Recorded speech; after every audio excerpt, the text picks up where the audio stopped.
Chapter की शुरुआत करते हैं न्यू एनसीईआरटी का जो अपना चैप्टर है लैंगिक जनन। अब मैं यहाँ पे आपको पहले बता देती हूँ कि अपन चैप्टर के अंदर क्या क्या पढ़ने वाले हैं। तो भाई चैप्टर में स्टार्टिंग में जिन्होंने चैप्टर 1 नहीं पढ़ा है, क्योंकि अब सिलेबस में नहीं है सबके, तो उनको लेके अपन चल रहे हैं, तो इसलिए मैं बता रही हूँ कि इस चैप्टर को अपन 3 सेगमेंट में पढ़ेंगे। एक तो सेगमेंट अपन को पढ़ना है निषेचन पूर्व घटना। निषेचन पूर्व घटना क्या होती है भाई? निषेचन पूर्व घटना ये मैं आपको बता देती हूँ। निषेचन को बोलते हैं फर्टिलाइजेशन, तो इसको अपन बोलते हैं प्री फर्टिलाइजेशन इवेंट। ये एक पढ़ना है अपन को। और इसके अंदर क्योंकि ये प्लांट का चैप्टर है, तो इसके अंदर अपन को 2 बातें पढ़नी है। एक तो अपन पढ़ेंगे लघु बीजाणु जनन, जो कि बहुत इंपॉर्टेंट है। यहां से 5 नंबर आपके कवर होंगे इस पूरे टॉपिक से और आगे वाले टॉपिक से। और इसके साथ अपन को पढ़ना है गुरु बीजाणु जनन। जो इंग्लिश वाले बच्चे हैं उनके लिए मैं इंग्लिश बोल देती हूं, क्योंकि यहाँ पे क्योंकि मुझे पूरा चार्ट बनाना है तो अभी इतनी जगह नहीं रह पाएगी। इसको बोलते हैं माइक्रोस्पोरोजेनेसिस और इसको बोलते हैं मेगास्पोरोजेनेसिस। ये 2 चीजें पढ़नी है। फिर अपना एक टॉपिक आएगा जहां पे अपन बात करेंगे निषेचन की, ठीक है। इसमें बीच में स्थानांतरण भी आएगा, वो भी लिख देती हूं यहाँ पे। एक और टॉपिक आएगा यहाँ पे स्थानांतरण, जहां पे अपन पर परागण परागण की बात करेंगे कि कैसे ये दोनों एक दूसरे तक पहुंचते हैं। उसके बाद अपना नेक्स्ट टॉपिक आएगा निषेचन, जिसमें अपन फर्टिलाइजेशन की बात करेंगे कि दोनों जो है वो किस तरीके से मिलते हैं। ये छोटा सा टॉपिक रहेगा।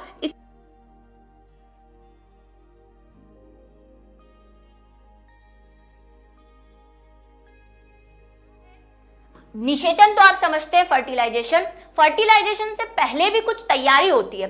फिल्में देखते हो, फिल्मों में क्या होता है? एक हीरो होता है, हीरोइन होती है, और हीरो हीरोइन जो है वो पहले तो हीरो हीरोइन के बारे में इंट्रोडक्शन देते हैं कि हीरो कैसा है, हीरोइन कैसी है, कहाँ रहता है, किस तरह से रहता है। तो बस वो अपन को यहाँ पे अपना हीरो ये है लघु बीजाणुधानी, लघु बीजाणु जनन, और उसके बाद हीरोइन ये है। तो भाई पहले इनके बारे में जानकारी लेंगे, इनकी संरचना वगैरह पढ़ेंगे, फिर दोनों को मिलाएंगे यानी कि निषेचन करवाएंगे। उसके बाद क्या होगा? निषेचन के बाद क्या होगा भाई? हीरो हीरोइन शादी हो जाती है, उसके बाद बच्चे होंगे, ये होगा वो होगा। तो भाई बाद में क्या चीज होती है वो यहाँ पे पढ़ेंगे। पश्य घटनाएं मतलब post fertilisation, post fertilisation events पढ़ेंगे, ठीक है। इसके अंदर हमको क्या पढ़ना है? इसके अंदर हमको एक तो पढ़ना है भ्रूण निर्माण यानी कि भ्रूणोद्भव, भ्रूणोद्भव जिसको अपन कहते हैं एम्ब्रियोजेनेसिस, एम्ब्रियोजेनेसिस, ठीक है। एम्ब्रियोजेनेसिस के बारे में पढ़ेंगे अपन कि कैसे भ्रूण बनता है, कैसे बीज बनता है, कैसे फल बनता है। तो बीज, फलों और इनके बारे में पढ़ना है। फिर अपने कुछ एक्स्ट्रा टॉपिक आ जाएंगे यहाँ पे जो अपन को पढ़ने हैं। उसमें सबसे पहला है बहुभ्रूणता। ये अपन को पढ़ना है, क्या होता है ये? जैसे जैसे अपन चैप्टर में आगे बढ़ेंगे अपन को पता चल जाएगा। पॉली एम्ब्रियोनी, पॉली एम्ब्रियोनी, ठीक है। उसके बाद अपना एक टॉपिक आएगा असंग जनन, असंग जनन जिसको अपन कहेंगे एपोमिक्सिस, जिसको अपन कहेंगे एपोमिक्सिस। क्या होता है? जैसे कि मैंने कहा जब आप चैप्टर पढ़ेंगे पता चल जाएगी। अभी तो अपन ये देख रहे हैं कि अपन को चैप्टर में पढ़ना क्या क्या है, ठीक है। और अनिषेक फलन एक और टॉपिक रहेगा, यहाँ पे आपको दिखेगा नहीं इसलिए मैं यही लिख देती हूँ, अनिषेक फलन। भाई पहली क्लास है, सब जोश में है कि नहीं? जितने भी बच्चे यहाँ पे प्रेजेंट है सबसे पहले तो लाइक कर दो, जो भी यहाँ पे प्रेजेंट है, क्योंकि भाई अभी अपन एक इंटरेस्टिंग चीज भी करने वाले हैं आज की क्लास में। अब आज की क्लास में अपन क्या पढ़ेंगे? तो आज की क्लास में अपन को एक तो परिचय पढ़ना है, ठीक है, इंट्रो पढ़ेंगे आज की। हमको इस चैप्टर को शुरू करने से पहले कुछ नॉलेज होना चाहिए, कुछ बेसिक बातें पता होनी चाहिए, वो बातें आज अपन करेंगे, ठीक है। दूसरा आज अपन क्या बात करने वाले हैं? आज की क्लास में जो अपन बात करने वाले हैं वो करने वाले हैं कि पुष्प क्या है, यानी कि फ्लावर क्या है, और फ्लावर की संरचना क्या है। ठीक है, ये दो टॉपिक आज अपन करेंगे। परागकोश मेरे हिसाब से आज हो नहीं पाएगा, कोशिश करूंगी, अगर हो जाएगा तो कर लेंगे। ठीक है, शुरू करें तो तैयार है सबके सब? चलो आगे आओ भाई। पादपों में जनन। अब देखो चैप्टर का नेम क्या है, चैप्टर का नेम है पुष्पीय पादपों में जनन। एक बार देखो बरा क्या लिखा है भाई, पुष्पीय पादपों में, पुष्पीय पादपों में जनन, ये लिखा हुआ है। ठीक है, चैप्टर के स्टार्टिंग में। इंग्लिश में अगर मैं इसको लिखूं तो लिखा है फ्लावरिंग प्लांट। अब सबसे पहली बात जो आपको पता होनी चाहिए, अगर आपने 11th प्रॉपरली नहीं पढ़ी है कोई बात नहीं, मैं आपको एक्सप्लेन कर रही हूं। हमारे पास पौधे कितने होते हैं जनरली, अगर हम पौधों को क्लासिफाई करें तो हमारे पास बेसिकली 3-4 प्रकार के पौधे हैं। एक तो हमारे फेवरेट शैवाल, जिसको अपन एल्गी कहते हैं। दूसरे अपने पास होते हैं ब्रायोफाइटा। भाई ये नोट कर लेना, ये नीट और आपके CUET के हिसाब से इंपॉर्टेंट टॉपिक बता रही हूं, मतलब पॉइंट बता रही हूं मैं आपको, जो आपको चैप्टर पढ़ने में हेल्प करेगा, प्लस आपको चैप्टर को रिलेट भी करेगा। ब्रायोफाइटा क्या होते हैं आपको पता है, ऐसे पौधे जो जल और थल में रहते हैं, इनको एम्फीबियंस भी कहते हैं, प्लांट किंगडम का। क्या कहते हैं इनको? प्लांट के उभयचर। ये बात आपको ध्यान रखनी है, एम्फीबियंस बोलते हैं इनको, एम्फीबियंस। जैसे मेंढक वगैरह है, हम जीव जगत का जो उभयचर है वो मेंढक वगैरह को कहते हैं, क्योंकि वो पानी में भी रहते हैं, स्थल में भी। ऐसे ये पादप जगत के, और ये क्वेश्चन है आपका, PYQ है, ये नीट में भी है, CUET में भी है, आपके बोर्ड एग्जाम में भी है। तो बोर्ड एग्जाम का भी ये PYQ है, इसी साल आया हुआ है, ज्यादा पुराना भी बात नहीं कर रही। ठीक है, तो एक ब्रायोफाइटा होते हैं, उसके बाद अपने होते हैं टेरिडोफाइटा। टेरिडोफाइटा थोड़ा बहुत आपने इनके बारे में 11th में पढ़ा होगा। और उसके बाद अपने आते हैं जिम्नोस्पर्म, और उसके बाद अपने आते हैं एंजियोस्पर्म।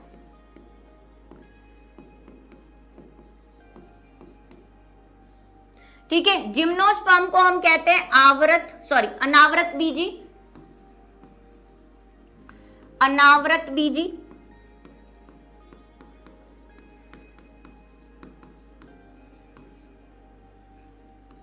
इनको कहते हैं आवृत बीजी।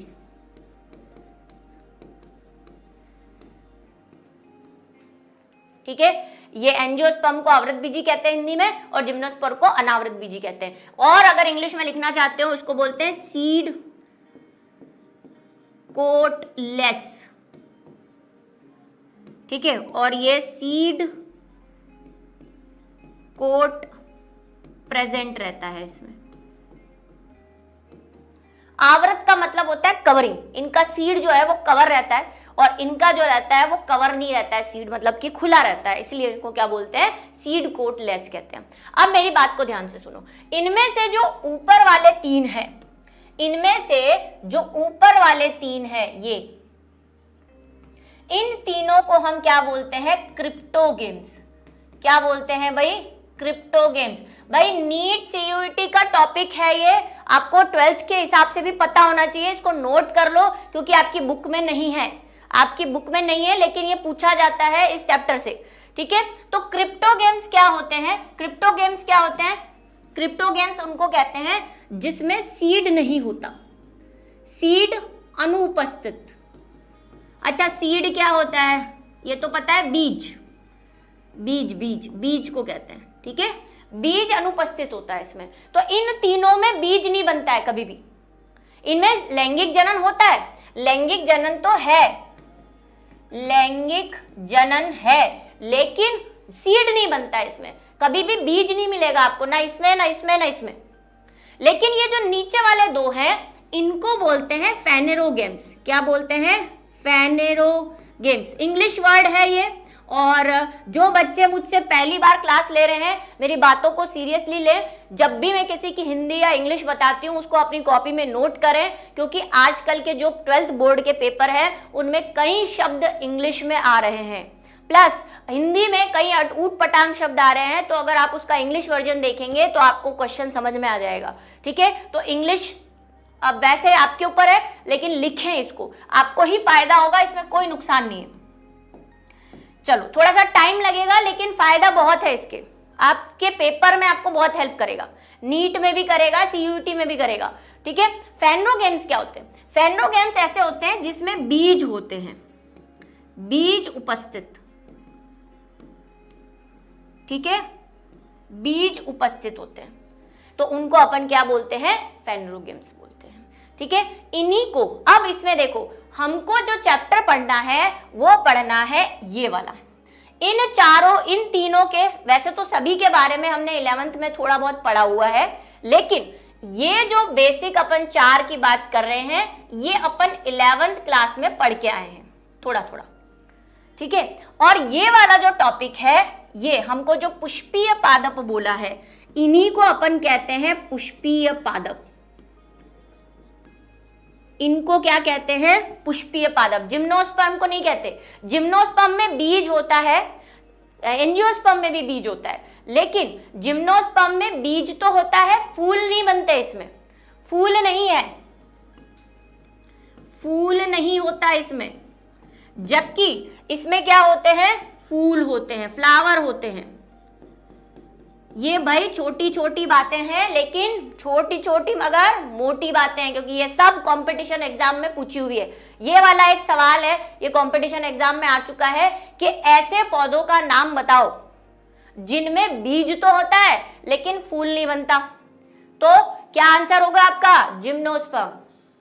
ठीक है, तो यहाँ पे जो हमको चैप्टर पढ़ना है, हमारा ये जो चैप्टर नंबर 1 है, ये सिर्फ इनके बारे में है। इनमें से किसी की बात अब हम नहीं करेंगे, हमको पढ़ना है सिर्फ ये। अब इनके सारे नाम आपको पता होने चाहिए। इसी को एंजियोस्पर्म कहते हैं, इसी को आवृतबीजी कहते हैं। इसमें सीड कोड प्रेजेंट होता है, इसमें बीज होते हैं। ये फेनरो गेम्स का हिस्सा है, क्योंकि फेनरो गेम्स तो ये भी है, फेनरो गेम्स तो ये भी है, लेकिन इनमें फ्लावर भी बनता है, क्योंकि इनमें पुष्प भी बनता है। तो हमको पुष्पीय पादपों के बारे में पढ़ना है। चैप्टर का नेम ही ये है, पुष्पीय पादपों में लैंगिक जनन। तो इसका लैंगिक जनन पढ़ना है, बाकी सबका इतना काफी है हमारे लिए।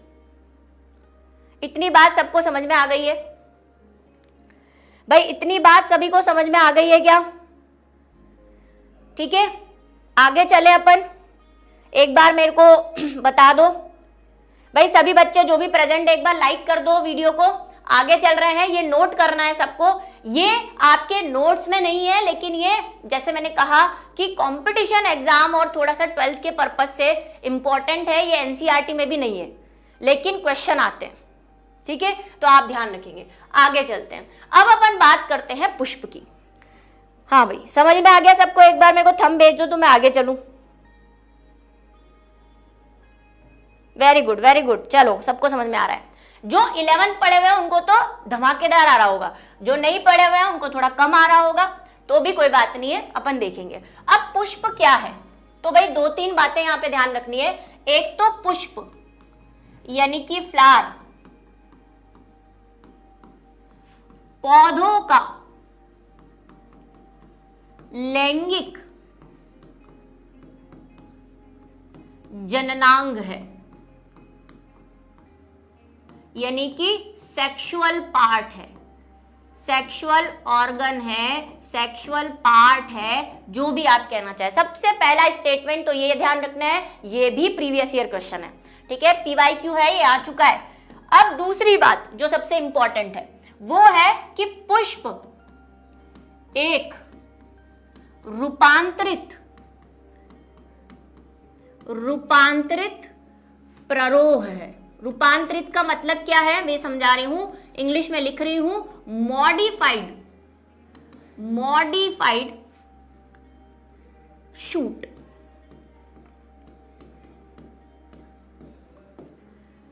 ठीक है, ये 2 बातें समझ में आई कि भाई पौधों में जो लैंगिक जनन हो रहा है वो पुष्प की वजह से हो रहा है। तो पुष्प क्या काम का है पौधों में? पुष्प से हमें स्मेल मिलती है, पुष्प से हमें खुशबू मिलती है, पुष्प हमें सुंदर लगता है, पुष्प हम गिफ्ट में देते हैं, पुष्प हम भगवान को चढ़ाते हैं, ये सब तो ठीक है। लेकिन साइंस में पुष्प की क्या इंपॉर्टेंस है कि साइंस में फ्लावर की इंपॉर्टेंस ये है कि फ्लावर जो है वो सेक्सुअल पार्ट है किसी भी प्लांट का, ठीक है। अगर जो प्लांट है उसको सेक्सुअल रिप्रोडक्शन करना है तो उसको पुष्प चाहिएगा एंजियोस्पर्म में, ठीक है। एंजियोस्पर्म की बात कर रहे हैं, तो एंजियोस्पर्म की अगर अपन बात करें तो उसका क्या है, लैंगिक जननांगे। मैं बार बार ये कह रही हूं कि अब हम जो भी बात करेंगे एंजियोस्पर्म के बारे में बात करेंगे, बाकियों के बारे में नहीं करेंगे, ठीक है। तो जो भी मैं बोल रही हूँ वो एंजियोस्पर्म पे डिपेंड करता है। अच्छा, कई बच्चों को ये सवाल है कि मैम एंजियोस्पर्म होते क्या है, तो 2-3 मैं एग्जाम्पल लिख देती हूँ। एंजियोस्पर्म भाई आपके चारों तरफ जितने भी पौधे आपको दिख रहे हैं ना, जितने भी पौधे दिख रहे हैं वो सब एंजियोस्पर्म है आपके आसपास। कौन कौन से, आपका गेहूं, चना, तुलसी, आम, गुलाब, मोगरा, और कुछ आप जितनी भी सब्जियां खाते हैं, भिंडी, टमाटर, ये सब के सब जो है ये सब एंजियोस्पर्म है। जिम्नोस्पर्म आपको रेयरली देखने को मिलते हैं, पाइनस साइकस होते हैं, कभी पेट्रोल पंप पे दिख जाए तो बात अलग है। बाकी जिम्नोस्पर्म, ब्रायोफाइटा ये हमको जनरली हमारे आसपास नहीं मिलते, रेयर ऑफ किसी ने जब अपने घर में उगाया हो बात अलग है। बाकी हमारे मैक्सिमम जो प्लांट्स हैं वो कैसे हैं, एंजियोस्पर्म में, ठीक है, ये बात पक्की। अब ये वाली बात समझते हैं, रूपांतरित प्ररोह क्या होता है। ये दोनों PYQ है, और PYQ से मेरा मतलब हर तरह का PYQ, 12th बोर्ड का भी, नीट का भी, CUET का भी, जो भी समझो इंपॉर्टेंट है मतलब, ठीक है। पुष्प एक रूपांतरित प्ररोह। अब ये पुष्प बना कैसे होगा, तो भाई आपकी बुक में भी दे रखा है और ये PYQ भी है नीट का, जैसे मैंने कहा।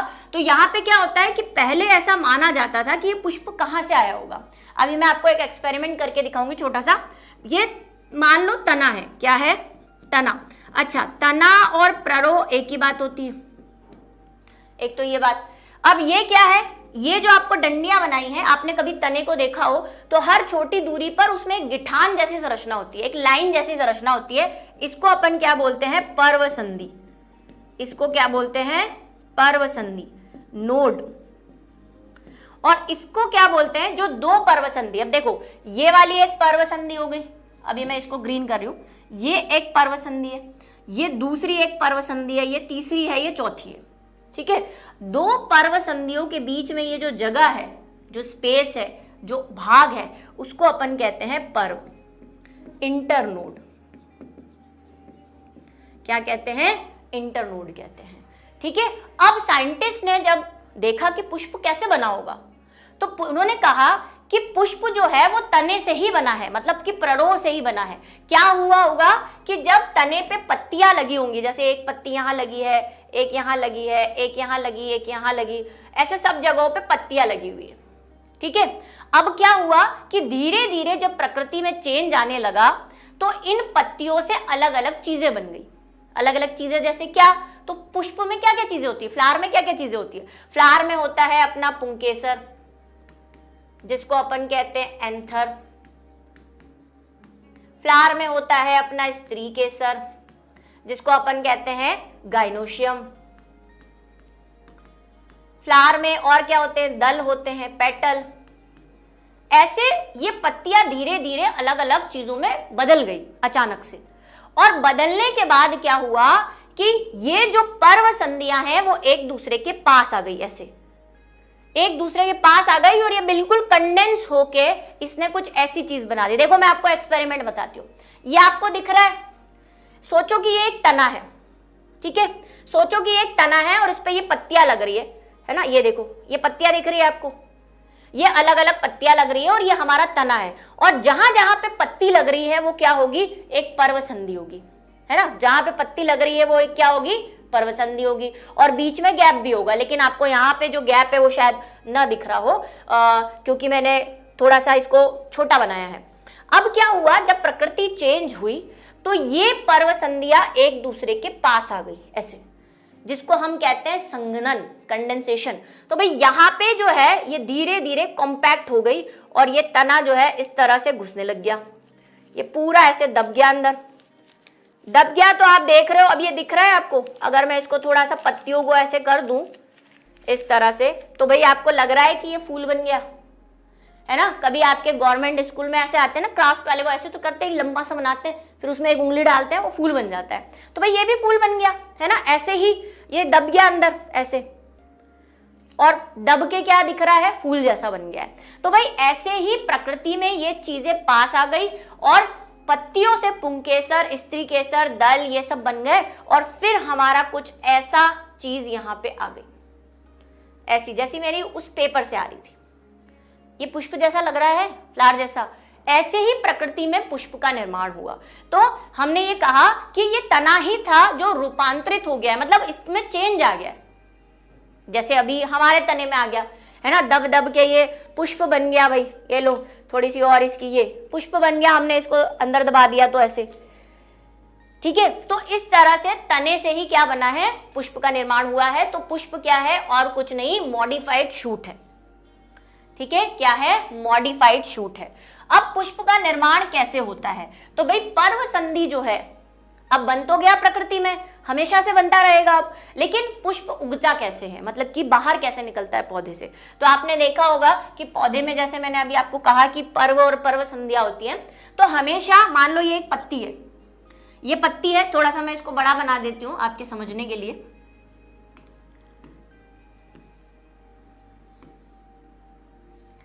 ये भाई पत्ती है अपनी, ठीक है।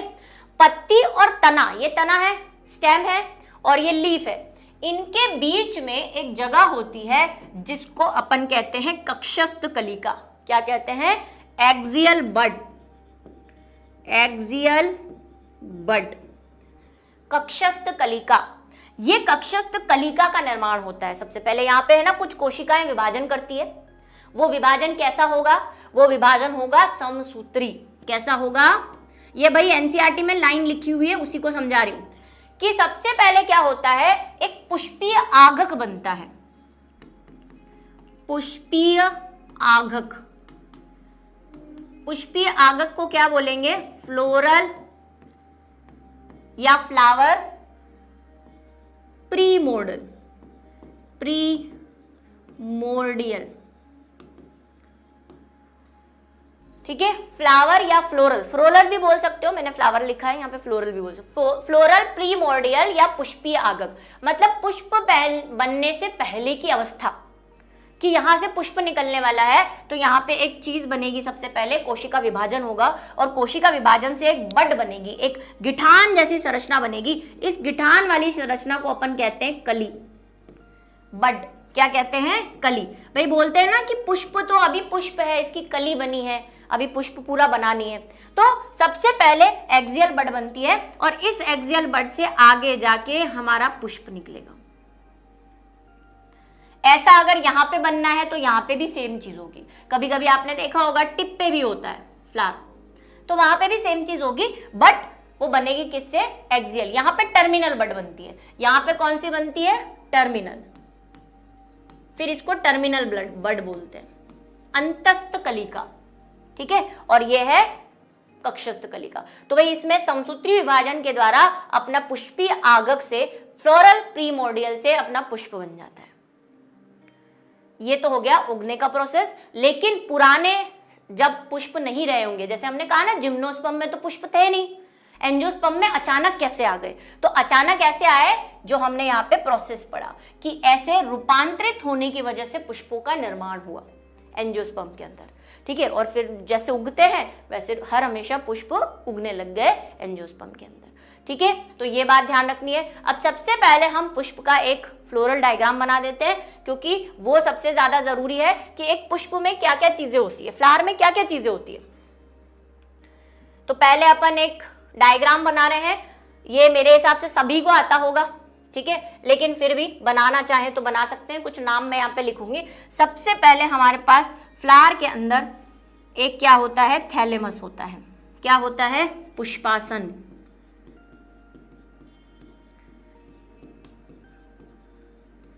जिसको ये डायग्राम, भाई ये आपको लग रहा होगा मैम ये तो 10th क्लास में भी सिखाया है, लेकिन 12th बोर्ड में भी कभी कभी ये क्वेश्चन आ जाता है, ठीक है। तो ये बना लो, पुष्पासन यानी कि थैलेमस है ना, इसको थैलेमस कहते हैं जो पुष्पासन होता है। इसी को एक और नाम बोलते हैं रिसेप्टिकल, रिसेप्टिकल भी बोलते हैं इसको, ठीक है। ये क्या है, इसको दो नाम है इसके, या तो आप इसको पेडंकल बोल दो, जो कि यहां वाले डायग्राम में सूट नहीं करेगा। पेडंकल क्या होता है, जब एक ही डंडी पे बहुत सारे पुष्प लगे होते हैं तो उसको पेडंकल बोलते हैं, ठीक है। लेकिन यहाँ पे सिर्फ एक पुष्प की बात कर रहे हैं अपन, तो इसको अपन पिटियोल बोलना ज्यादा पसंद करेंगे। पेडिसेल, सॉरी, पेडिसेल, पुष्पवृंत, ठीक है। ये दो बातें हो गई। अब यहाँ पे क्या होता है, कुछ छोटे छोटे आपको ऐसे स्ट्रक्चर दिखते हैं, इनको हम कहते हैं सेपल, बाहर ये दल, हरे कलर के जो ज्यादातर फ्लावर के अंदर आपको दिखते हैं ग्रीन कलर के, वो सेपल होते हैं। अब ये तो एक है, एक होगा तो सेपल, लेकिन अगर बहुत सारे हैं ये, क्योंकि ये तो बहुत सारे होते हैं ना ग्रीन ग्रीन कलर के नीचे लगे हुए रहते हैं पुष्प के अंदर, फ्लावर के अंदर, तो उसको क्या बोलेंगे, बाहर्य दल पुंज, और इंग्लिश में इसको बोलते हैं कैलिक्स, ठीक है। क्या कहते हैं, कैलिक्स कहते हैं। एक होगा तो सेपल बाहरी दल, बहुत सारे होंगे तो बाहरी दल पुंज या कैलिक्स। फिर हमारी आती है पंखुड़िया। पुष्प में क्या होती है, रंग बिरंगी पंखुड़िया होती है। तो भाई दो मैं यहां पे बना रही हूं अभी, ये क्या है, अपने दल है, पेटल, जिसको हम नॉर्मल लैंग्वेज में पंखुड़ी कहते हैं। लेकिन अगर एक होगा तो दल, लेकिन दल तो बहुत सारे होते हैं, तो उनको अपन क्या बोलते हैं, दल पुंज। इंग्लिश में क्या बोलेंगे, करोला, ठीक है। इंग्लिश में क्या बोलेंगे, करोला। अब अंदर चलते हैं। अंदर क्या होता है, सबसे सेंटर में हमारी होती है स्त्री,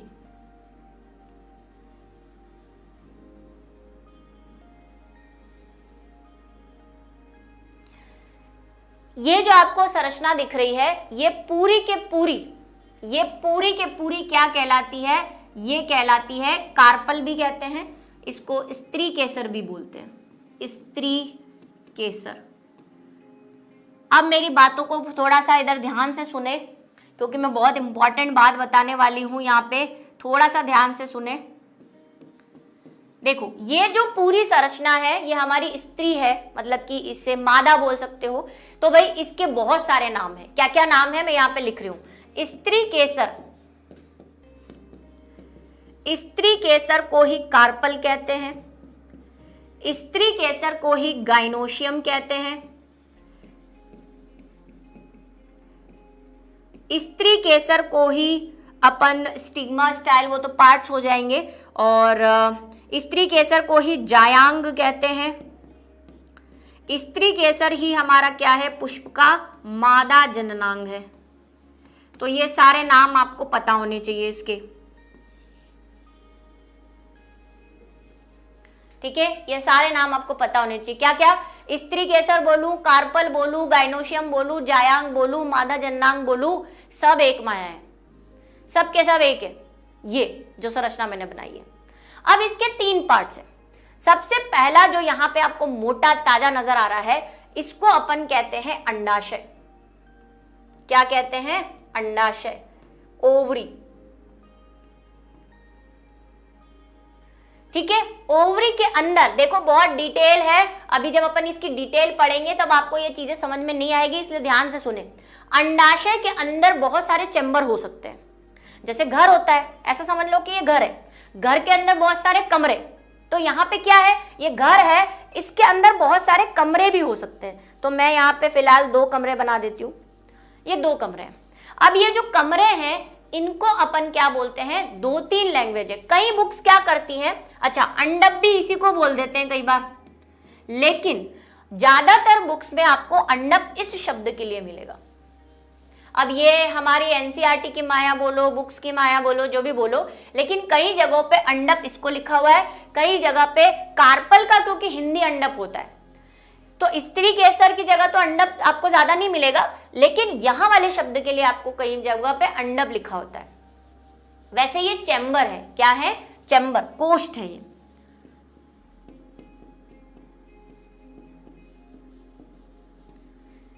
इन चैम्बर के अंदर छोटी छोटी संरचनाएं होती हैं। इन चैम्बर के अंदर कुछ छोटी छोटी संरचनाएं होती हैं, जो मैंने यहाँ पे 2-3 बनाई है। इसको, ये जो छोटी छोटी संरचनाएं मैंने बनाई हैं, जगह की मेरे पास बहुत ज्यादा कमी है, इन छोटी संरचनाओं को अपन बोलते हैं बीजांड, ओव्यूल। क्या बोलते हैं? ओव्यूल बोलते हैं। अच्छा, मैं हर कहीं पे नाम लिख रही हूँ क्योंकि मेरे पास थोड़ा सा स्पेस की कमी है, लेकिन आप कोशिश करें कि सारे नाम एक साइड ही आए। आपके पास तो मिटा सकते हो ना, आप ऊपर नीचे कर सकते हो, तो आप इस साइड लिखने की कोशिश करें। फिर ये जो लंबी डंडी दिख रही है आपको,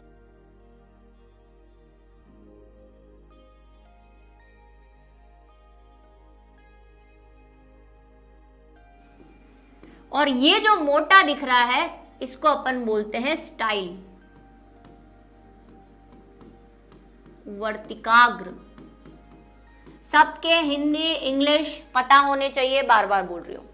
अब यहाँ पे क्या हो सकता है, ये एक भी हो सकती है, जनरली पौधों में एक ही मिलती है, लेकिन एक से ज्यादा भी हो सकती है, पर हम जनरली एक ही बनाते हैं।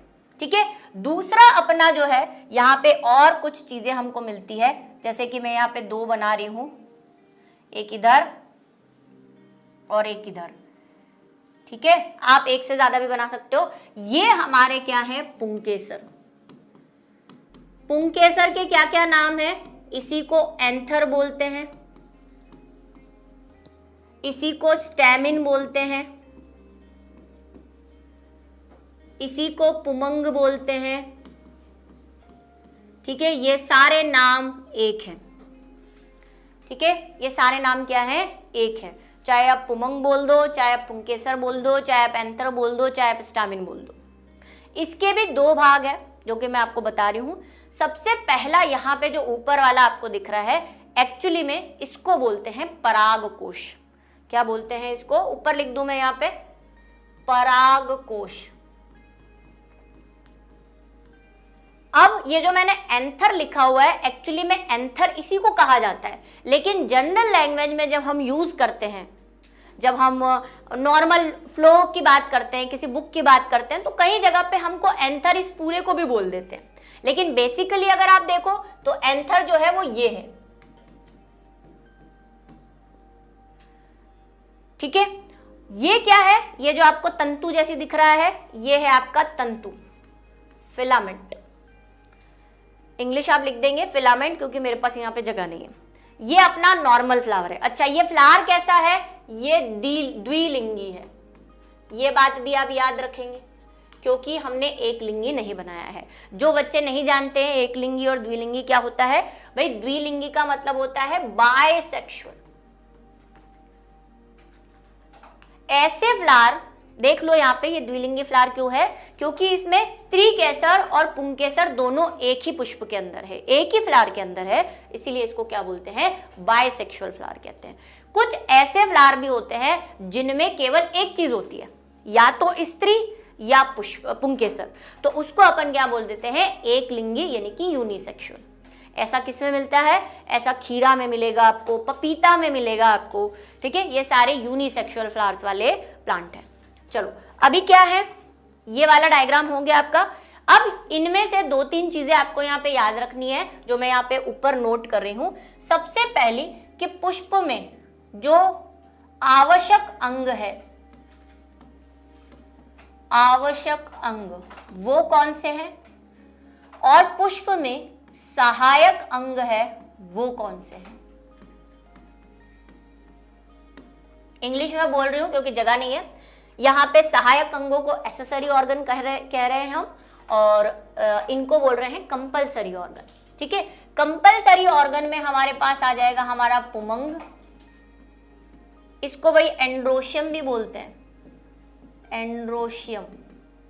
बहुत सारे नाम हैं सबके, पुमंग और स्त्री केसर, क्योंकि इनके बिना लैंगिक जनन नहीं हो पाएगा। ये मेन 2 है।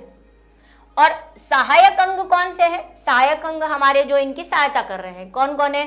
एक तो बाहरी दल है आपका यानी कि सेपल, और दूसरा है पंखुड़ी जिसको आप दल कह रहे हैं हिंदी में, इंग्लिश में क्या कह रहे हैं? पेटल कह रहे हैं।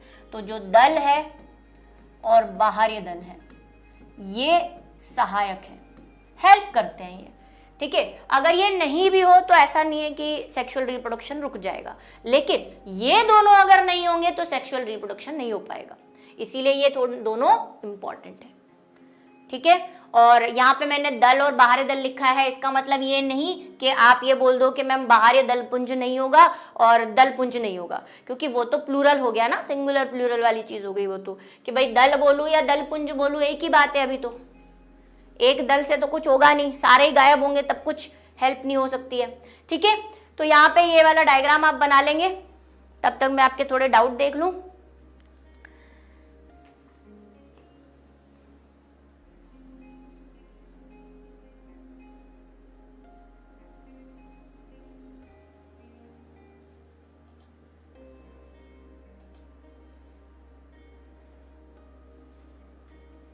किसी को कोई डाउट है इसमें? तब तक डायग्राम बनाने वाले बना लें। बार बार मैं कह रही हूं इंग्लिश हिंदी दोनों वर्ड्स यहाँ पे लिख के, मैंने कहा दोनों चीजें यहाँ पे नोट करो।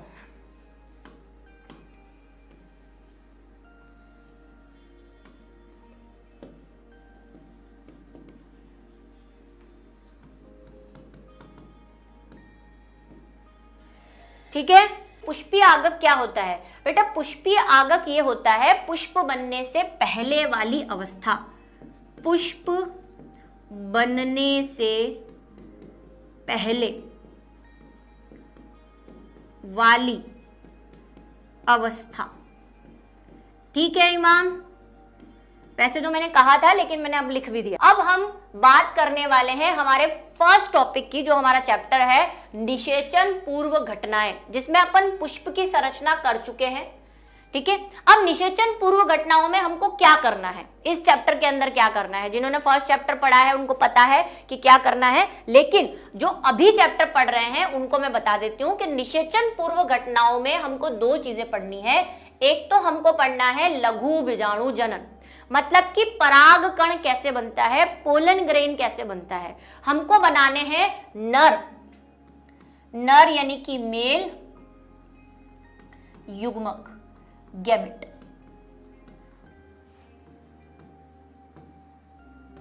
और हमको बनाना है मादा युग्मक यानी कि फीमेल गैमेट।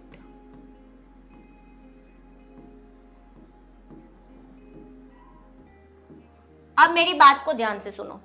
इस कहानी को शुरू करने से पहले मैं आपको एक बेसिक चीज बता रही हूं, जो अपने इधर, या तो आपको इधर नहीं बैठे तो नोट कर लेना, लेकिन ये चैप्टर जब आप शुरू करोगे आपको बीच बीच में बहुत कंफ्यूजन होगा, तो मैं आपको एक छोटा सा एक पिक्चराइजेशन कर देती हूँ इस चीज के लिए, ताकि आपको कंफ्यूजन नहीं हो।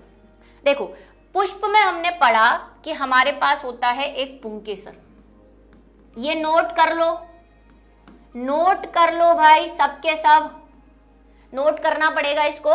पुंकेसर जिसको अपन क्या बोल रहे हैं, स्टैमिन बोल रहे हैं। नॉर्मल लैंग्वेज में अपन एक शब्द लिख देती हूँ, बाकी सारे शब्द तो मैं लिख चुकी हूँ।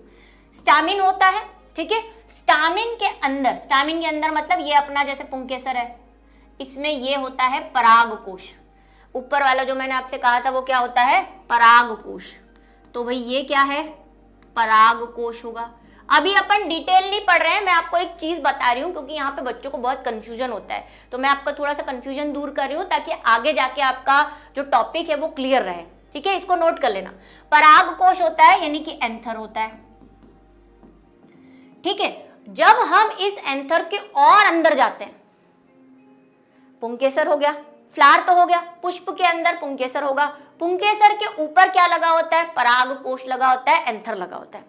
एंथर के अंदर जब हम और घुसते हैं, भाई सीआईडी गिरी अपन को पूरी करनी होती है अपन बायोलॉजी वाले, तो भाई अंदर तो अपन को जाना ही है। भाई पराग कोश होता है, पराग कोश के अंदर एक चीज बनती है या कुछ कोशिकाएं होती हैं या एक चीज बनती है कोशिका से, उसको कहते हैं, उसमें क्या होगा, लघु बीजाणु जनन होगा। क्या होगा, लघु बीजाणु जनन, प्रोसेस होगा, क्या होगा, एक प्रक्रिया होगी। इसको इंग्लिश में अपन बोलते हैं माइक्रोस्पोरोजेनेसिस। बात समझ में आई? अपन को क्या पढ़ना है इसके अंदर वो बता रही हूं। देखो, पुंकेसर होगा, पुंकेसर के अंदर परागकोश, परागकोश के अंदर एक प्रक्रिया होगी, एक प्रोसेस होगी जिसको अपन बोलेंगे लघु बीजाणु जनन। और ये अपन को पूरी डिटेल में पढ़नी है जो अपन पढ़ेंगे। लघु बीजाणु जनन का जो रिजल्ट होता है, मतलब कोई भी प्रोसेस हो रही है, आप पूरे साल पढ़ते हो, फिर एक रिजल्ट आता है, तो भाई यहाँ पे भी एक प्रोसेस होगा। इस प्रोसेस के अंदर एक चीज बनती है जिसको अपन कहते हैं लघु बीजाणु। तो अब नाम याद करना आसान हो जाएगा। भाई लघु बीजाणु बनने का जो प्रोसेस है, जो प्रक्रिया है, वो माइक्रोस्पोरोजेनेसिस कहलाती है। एक परिभाषा तो आपकी यही रट लो, ये परिभाषा आपको याद होनी चाहिए। लघु बीजाणु बनने का जो प्रक्रिया है उसको क्या बोलते हैं, लघु बीजाणु जनन। जनन का मतलब बनना। देखो, ये जेनेसिस शब्द बड़ा ही कॉमन है, किसी भी चीज का बनना, जनन होना। इसको बोलते हैं माइक्रोस्पोर। ठीक है, ये माइक्रोस्पोर आगे जाके एक चीज बनाएगा जिसको अपन कहेंगे परागकण।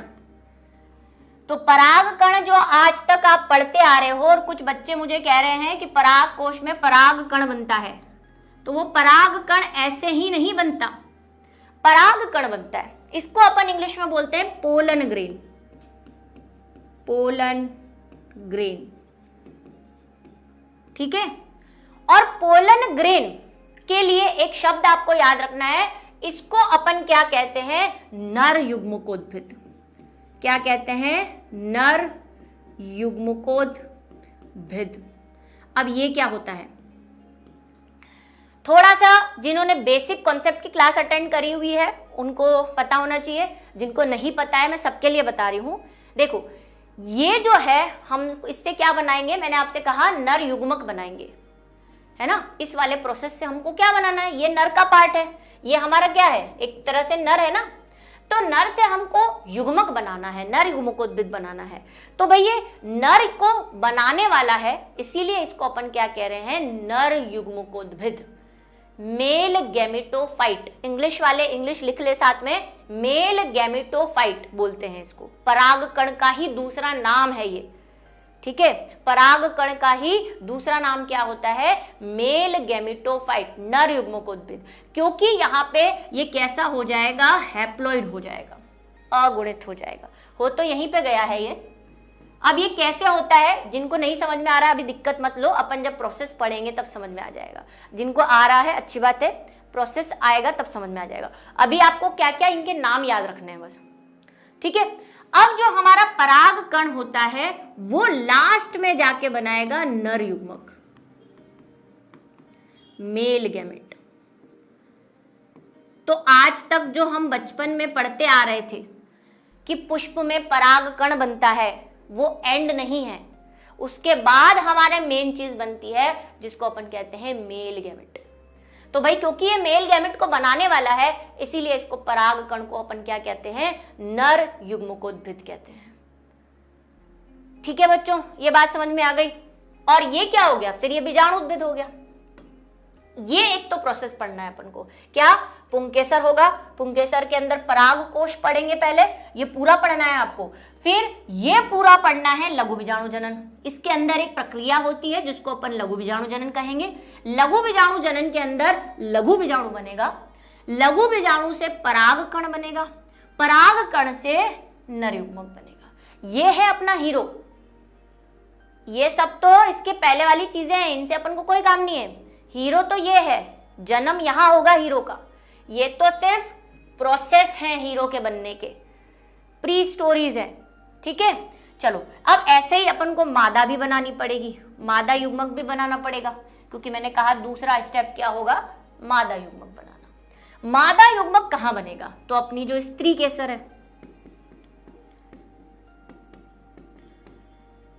स्त्री केसर,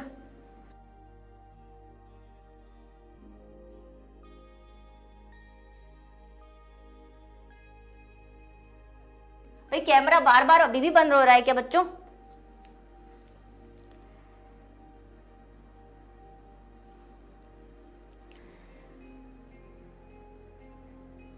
बस बेटा मैं खत्म कर रही हूं, 2 मिनट लूंगी आपके। स्त्री केसर यानी कि गाइनोशियम। गाइनोशियम देखो मैं आपको छोटा सा यहाँ पे बता देती हूँ, ये अपन ने बनाया था। इसके अंदर मैंने आपको कहा इसको क्या कह रहे थे, अंडाशय। अंडाशय के अंदर एक चीज बताई थी मैंने आपको, ऐसे 2 अंडप बनाए थे और अंडप के अंदर मैंने आपको यहाँ पे 2 और चीजें बताई थी जिसको मैंने बीजांड लिखा था। याद आया आपको? अभी पुष्प का फ्लावर बनाया था, पीछे जाके देख लेना। तो स्त्री केसर के अंदर होता है अंडाशय, अंडाशय के अंदर ओवरी, ओवरी के अंदर होता है बीजांड। मेरी बातों को ध्यान से सुने, जिसको अपन ओव्यूल कह रहे थे। कहां पे? एक बार उस डायग्राम में भी देख लो। ये देखो, ये अंडाशय, अंडाशय के अंदर ये व्हाइट व्हाइट नजर आ रहा है आपको, जिसको मैंने यहाँ पे बीजांड लिखा है, इसकी बात कर रही हूं मैं। ठीक है, ये बीजांड को एक और शब्द कहते हैं और ये शब्द है गुरु बीजाणुधानी। गुरु बीजाणुधानी।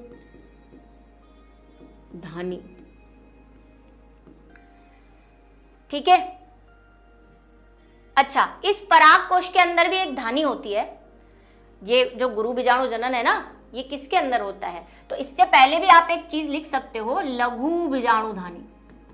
लघु बीजाणुधानी, ताकि दोनों सिमिलर रहे। पराग कोश के अंदर लघु बीजाणुधानी होती है, लघु बीजाणुधानी के अंदर लघु बीजाणु जनन होता है, फिर जैसे जैसे है। ठीक है, अब यहाँ पे बीजांड होता है, इसी को अपन क्या कहते हैं, गुरु बीजाणुधानी। मेगा स्पोरेंजियम,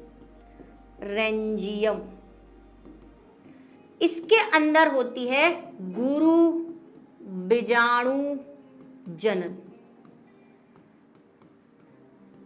जैसे यहाँ पे लघु बीजाणु जनन हो रहा था, वैसे यहाँ पे गुरु बीजाणु जनन होगा। ये वाली बात भी ध्यान रखोगे, ये भी PYQ है, ये भी PYQ है, सब PYQ है यहाँ पे। इसलिए मैं कह रही हूँ बच्चों को चैप्टर पढ़ने के बाद बहुत कंफ्यूजन हो जाता है, इसलिए मैं आपका कंफ्यूजन क्लियर कर रही हूँ, इसको अपने दिमाग में बिठा लेना।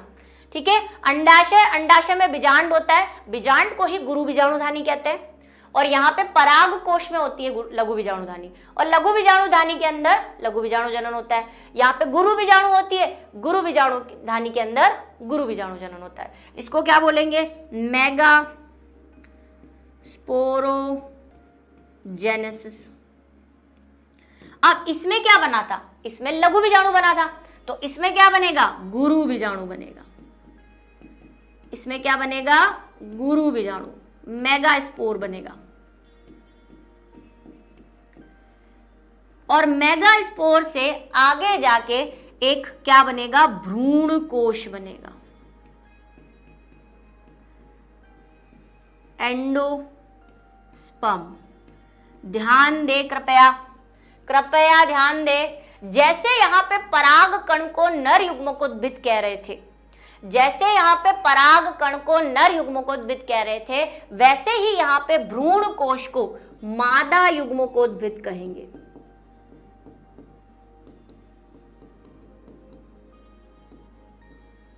और ये भी PYQ है, ये दोनों PYQ है। जैसे पराग कण नर युग्मकोद्भिद कहलाता है, वैसे ही भ्रूण कोश को मादा युग्मकोद्भिद, कोश लिखा है भाई, कोश, एंडोस्पर्म लिखा है मैंने। ठीक है, इसके अंदर अपना बनेगा अंडा। अब बना है एग, तो अंडा तो अब बना है, जैसे पराग कण के बाद नर युग्मक, और अंडा होता है हमारा मादा युग्मक। बस मैं ये लास्ट कर रही हूं, इसको आज खत्म करूंगी। एक बार मैं रिवाइज कर रही हूं ताकि आपको समझ में आ जाए क्या पढ़ना है हमको निषेचन पूर्व घटनाओं में। उसको मैंने एक बोर्ड पे लिख दिया है, ये आपको लिखना है क्योंकि इसमें बहुत सारी चीजें इंपॉर्टेंट है। जब आप ये टॉपिक पढ़ोगे तो कंफ्यूज हो जाओगे, इसलिए पहले से लिखवाया है। हमारे पास पुंकेसर होता है, पुंकेसर के ऊपर एक संरचना होती है जिसको पराग कोश कहते हैं। पराग कोश के अंदर एक लघु बीजाणुधानी होती है। लघु बीजाणुधानी के अंदर एक प्रक्रिया होती है जिसको लघु बीजाणु जनन कहते हैं। क्योंकि नाम इसका लघु बीजाणु जनन है तो इससे एक लघु बीजाणु बनेगा। लघु बीजाणु से पराग कण बनता है, पराग कण से नर युग्मक बनता है, और ये है हमारा हीरो। अच्छा, यहाँ पे एक चीज और लिख सकते हो कि ये जो लघु बीजाणु जनन है ये एक्चुअली में कैसे हो रहा है, ये अर्धसूत्री विभाजन से होगा। ये भी लिख लो, बहुत इंपॉर्टेंट बात है ये, अर्धसूत्री विभाजन होगा यहाँ पे, मियोसिस होगा यहाँ पे। और ऐसा ही स्त्री में भी होगा। स्त्री केसर है, स्त्री केसर में यहाँ पे अंडाशय होता है, अंडाशय के अंदर बीजांड होता है, बीजांड को ही गुरु बीजाणुधानी कहते हैं। गुरु बीजाणुधानी में गुरु बीजाणु जनन होगा एक प्रोसेस, और ये भी कैसा होगा, अर्धसूत्री, क्योंकि युग्मक बन रहा है। एक बात जो बच्चे मुझसे बेसिक क्लास नहीं अटेंड किए हैं, अपने आंख कान नाक सब खोल के सुन लो कि जब भी युग्मक बनेगा हमेशा अर्धसूत्री विभाजन से ही बनेगा। रट लो ये, जब भी मैं बोलूं युग्मक तो आपके दिमाग में एक ही बात आनी चाहिए कि ये अर्धसूत्री विभाजन से बना है और ये हैप्लॉइड है, ये अगुणित है, एन है। अब ये हैप्लॉइड वाली बात किसी को नहीं समझ में आ रही हो, आगे समझ में आ जाएगी, ठीक है। तो हैप्लॉइड है मतलब इसमें गुणसूत्रों की संख्या आधी हो गई है। थोड़ा सा और बता देती हूँ। गुरु बीजाणु जनन से गुरु बीजाणु बना, गुरु बीजाणु से भ्रूण कोश बनेगा जिसको हम एंडोस्पर्म कहेंगे। एंडोस्पर्म को ही मादा युग्मकोद्भिद कहते हैं। ये क्वेश्चन है बच्चों, ये 5 नंबर का क्वेश्चन है जो मैं आपको बता रही हूँ। क्वेश्चन ये आता है मादा युग्मकोद्भिद का वर्णन करो, और बच्चों को यही पता नहीं होता है कि मादा युग्मकोद्भिद मतलब भ्रूणकोश होता है। वो सोचते हैं क्या करें इसके अंदर, वो ये कराते हैं। इसीलिए इस बात को ध्यान रखो, ये 5 नंबर पक्के कर रहे हैं आप यहाँ पे अपने, ठीक है। भ्रूणकोश, भ्रूणकोश के अंदर बनेगा हमारा मादा युग्मक जिसको अपन अंडा कहते हैं या एग कहते हैं, ठीक है। इसको तो नर युग्मक ही कहेंगे, इसको कहेंगे एग। समझ में आ गई बात। आज की क्लास अपन यहीं पे खत्म कर रहे हैं।